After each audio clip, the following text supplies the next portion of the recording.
আজকের এই পৃথিবীতে টাকা মানে শুধু বিলাসিতা নয়, টাকা মানে ক্ষমতা, টাকা মানে সিদ্ধান্ত নেওয়ার শক্তি, আর টাকা মানে পুরো বিশ্বকে প্রভাবিত করার সুযোগ।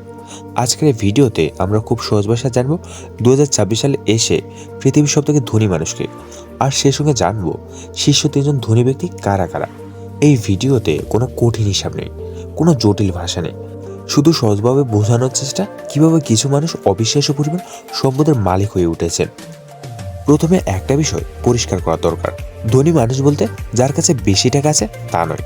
ধনী মানুষ বলতে বোঝায় যার কোম্পানি শেয়ার আছে, যার ব্যবসার মূল্য অনেক, যার সম্পত্তি ও বিনিয়োগের দাম অনেক বেশি, সব মিলিয়ে যাকে বলা হয় মোট সম্পদ বা নেটওয়ার্থ।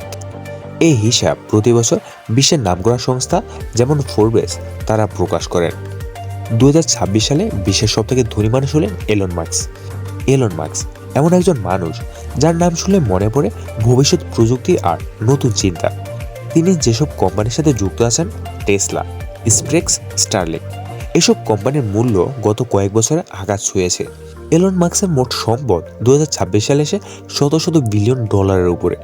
তার সম্পদের বেশিরভাগই ব্যাংকে রাখা টাকা নয়, বরং কোম্পানির শেয়ার আর ব্যবসার মূল্য।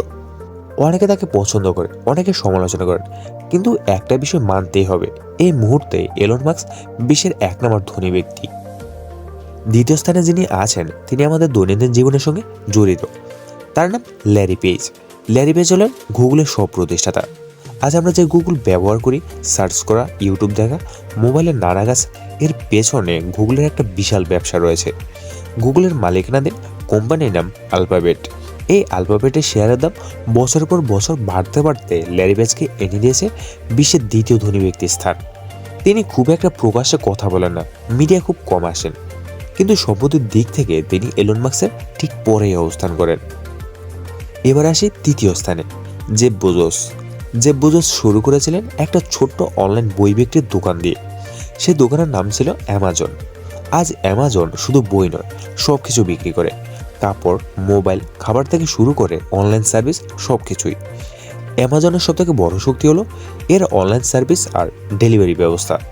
এই বিশাল ব্যবসার কারণে জেফ বেজোস 2026 সালে এসে বিশ্বের তৃতীয় ধনী ব্যক্তি।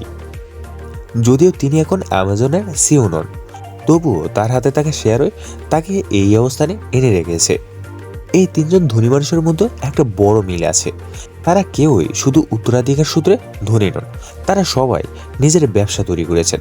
এলন মাস্ক প্রযুক্তি ও ভবিষ্যতের পরিকল্পনার মাধ্যমে, ল্যারি পেজ ইন্টারনেট ও তথ্যের মাধ্যমে, এবং জেফ বেজোস অনলাইন ও কেনাকাটার মাধ্যমে।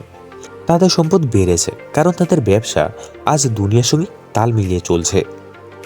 এই মানুষগুলো শুধু ধনী নন, তারা বিশ্বের ভবিষ্যৎ বদলাচ্ছেন। নতুন প্রযুক্তি, নতুন কাজের সুযোগ, নতুন চিন্তাধারা, তাদের এক একটা সিদ্ধান্ত পুরো বাজারকে নড়িয়ে দিতে পারে। 2026 সালে এসে বিশ্বের সবথেকে ধনী 3জন ব্যক্তি হলেন Elon Musk, Larry page, Jeff Bezos. তাদের গল্প আমাদের শেখায় বড় স্বপ্ন, দীর্ঘ সময় পরিশ্রম আর কঠিন সিদ্ধান্ত মানুষকে কোথায় নিয়ে যেতে পারে। এই ছিল আজকের ভিডিওটি ভালো লাগলে লাইক দিন, মতামত কমেন্টে জানান, আর এমন তথ্যভিত্তিক ভিডিও পেতে চ্যানেলটি সাবস্ক্রাইব করুন। ধন্যবাদ।